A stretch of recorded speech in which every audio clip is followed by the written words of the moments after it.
Bonjour et bienvenue. Aujourd'hui, on explore un parcours de vie assez incroyable, celui de David Goggins, tiré de son autobiographie Can't Hurt Me. L'idée de base, c'est un peu à contre-courant, le danger d'une vie trop confortable. Le risque, en fait, de passer à côté de son potentiel. Exactement. Et Goggins, il propose pas juste des petits ajustements, hein. Sa mission, comme il dit, c'est une transformation radicale. Il faut, selon lui, abandonner cette mentalité de victime pour vraiment reprendre le contrôle.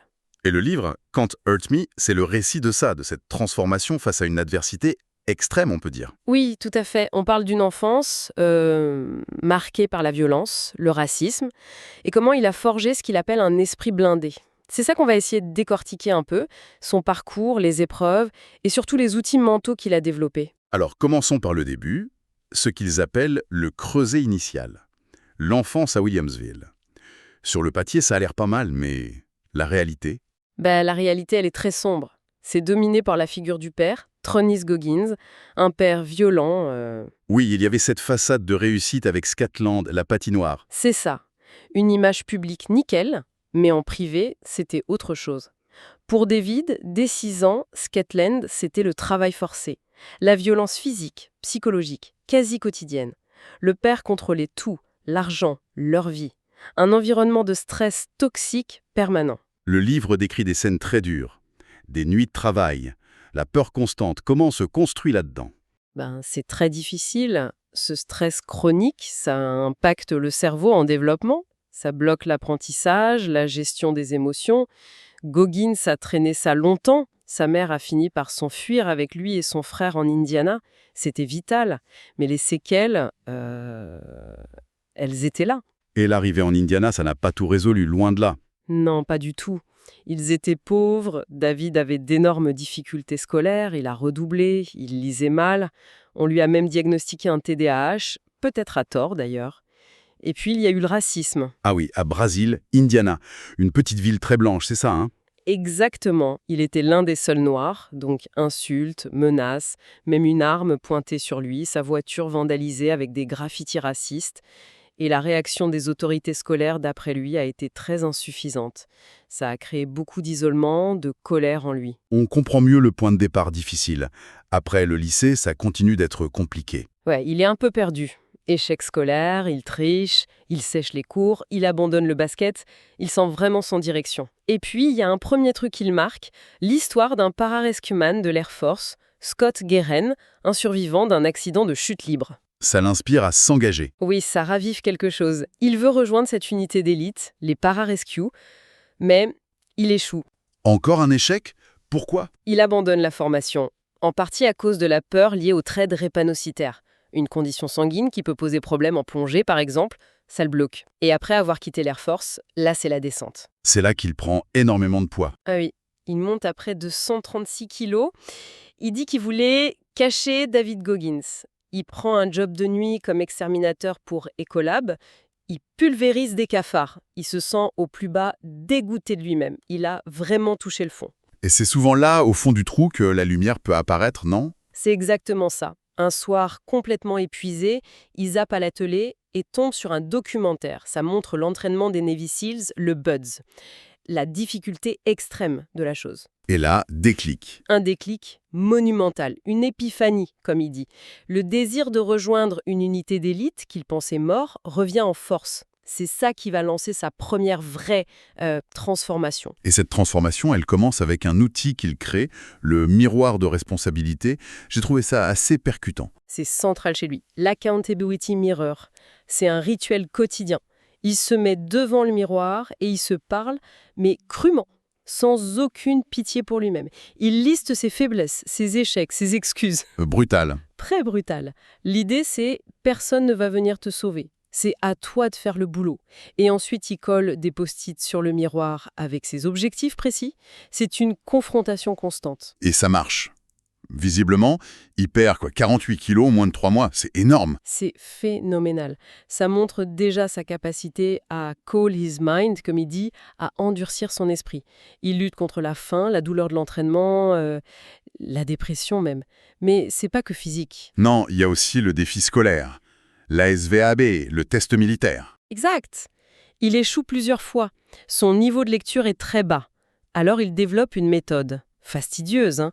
Il recopie des manuels entiers, mot, pour mémoriser.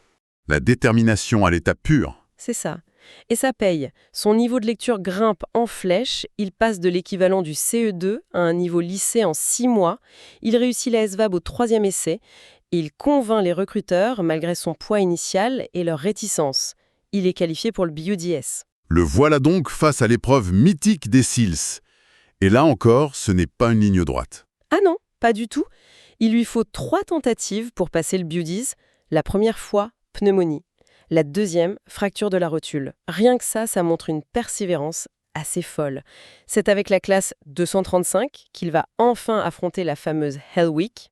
La Hell Week, le nom dit tout. 130 heures d'enfer quasi non-stop. C'est ça, 5 jours et demi d'épreuves continues. Privation de sommeil quasi totale, froid glacial de l'océan, exercice physique incessant et beaucoup de jeux psychologiques de la part des instructeurs. Comment on tient, physiquement, mais surtout mentalement? Alors Goggins, il développe une stratégie mentale particulière. Il appelle ça « prendre les âmes ». Taking souls. L'idée, c'est pas juste de survivre, c'est de dominer l'épreuve psychologiquement. C'est-à-dire? C'est dépasser systématiquement ce que les instructeurs demandent. Quand ils s'attendent à te voir craquer, toi tu en redemandes, tu souris presque. Le but, c'est de leur montrer qu'ils ne peuvent pas t'atteindre et même de saper leur propre morale à eux. C'est une sorte de guerre psychologique inversée. Il veut être celui qui ne craque jamais, qui les épuise eux. Exactement. Il raconte même avoir volé l'emploi du temps de la Hell Week pour savoir à quoi s'attendre et être toujours un coup en avance. La camaraderie aussi, c'est crucial.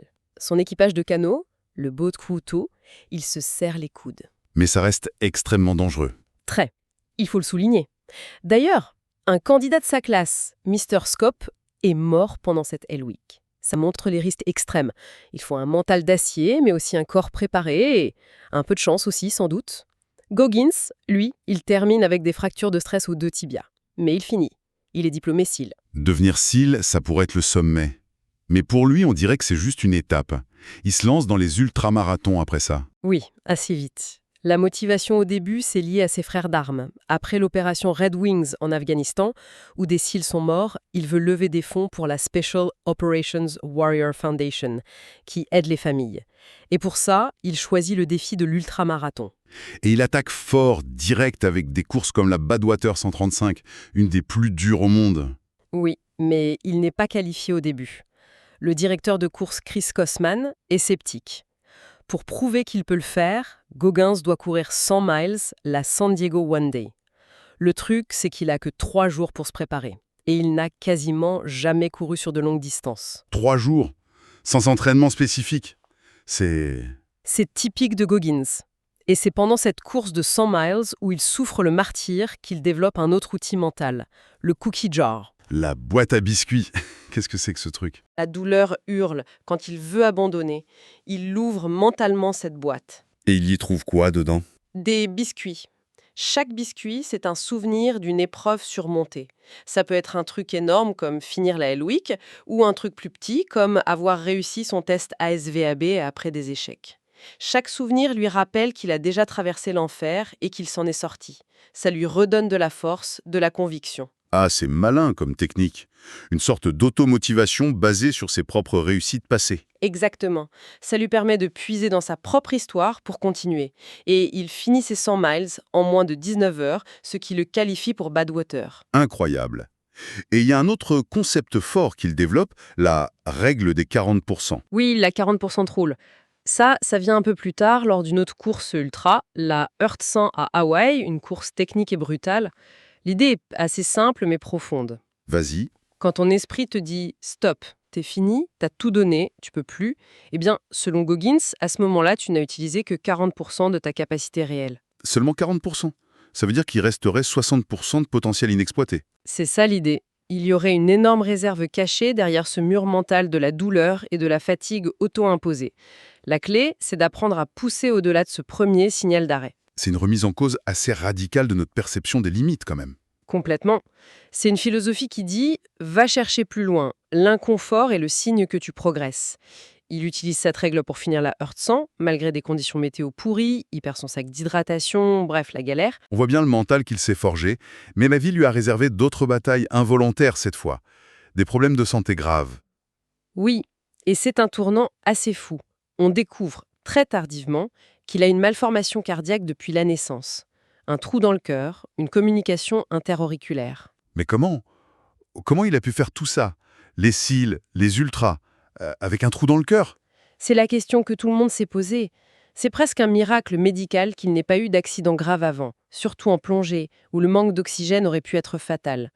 Ça explique peut-être aussi pourquoi il avait parfois des performances fluctuantes ou des récupérations difficiles. Ça a dû être un choc énorme.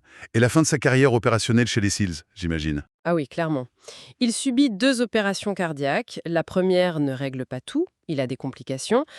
Après la seconde, c'est fini pour la plongée, les sauts en parachute, les missions sur le terrain. La Navy lui propose la retraite anticipée. Et il refuse, j'imagine. Évidemment, fidèle à lui-même, il refuse d'être défini par ça. Il se réoriente, devient un recruteur très efficace pour les SEALs. Et puis, il y a cette autre découverte. Laquelle? Il rencontre un spécialiste, Joe Hippensteel, qui lui fait réaliser que des années d'entraînement extrême sans étirement correct ont rendu son corps incroyablement rigide et que cette rigidité contribuait à ses problèmes de récupération post-opératoire. Donc, nouvelle bataille. Les étirements. Exactement.